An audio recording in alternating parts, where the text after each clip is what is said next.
మద్యం సేవించి వాహనాలు నడిపే వారిపై చట్టపరమైన చర్యలు తీసుకుంటామని నిజాంపేట ఎస్ఐ శ్రీనివాసరెడ్డి అన్నారు. ఈ మేరకు స్థానిక పోలీస్ స్టేషన్ ఆవరణలో శుక్రవారం డ్రంక్ అండ్ డ్రైవ్ లో పట్టుబడ్డ వారికి ఎస్ఐ శ్రీనివాసరెడ్డి కౌన్సిలింగ్ నిర్వహించారు. ఈ సందర్భంగా వారు మాట్లాడుతూ మద్యం సేవించి వాహనాలు నడపవద్దని, ప్రతి ఒక్కరూ రోడ్డు భద్రతా నియమాలను పాటించాలని కోరారు.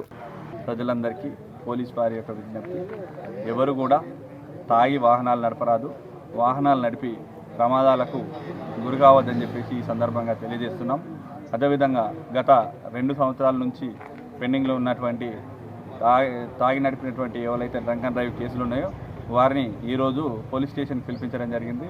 పిలిపించి వారికి కౌన్సిలింగ్ చేసి వారిని ఇప్పుడు మెజిస్ట్రేట్ ముందు హాజరుపరచడానికి తీసుకెళ్లడం జరుగుతుంది. సుమారు ఈరోజు 15 మంది డ్రంక్ అండ్ డ్రైవ్లో తాగి నడిపిన వ్యక్తులను ఈరోజు పిలిపించడం జరిగింది. వీరందరినీ కూడా కోర్టు మెజిస్ట్రేట్ ముందు హాజరుపరచడం జరుగుతుంది. ప్రతి ఒక్కరు కూడా వాహనాల యొక్క పేపర్లను జాగ్రత్తగా పెట్టుకొని నడపాలి. అదేవిధంగా సీట్ బెల్ట్ ధరించాలి. అదేవిధంగా బైకులు ఉన్న వ్యక్తులైతే తప్పనిసరిగా హెల్మెట్ ధరించాలని చెప్పేసి ఈ సందర్భంగా మా యొక్క విజ్ఞప్తి. మరిన్ని అప్డేట్స్ కోసం మా ఛానల్ని సబ్స్క్రైబ్ చేయండి.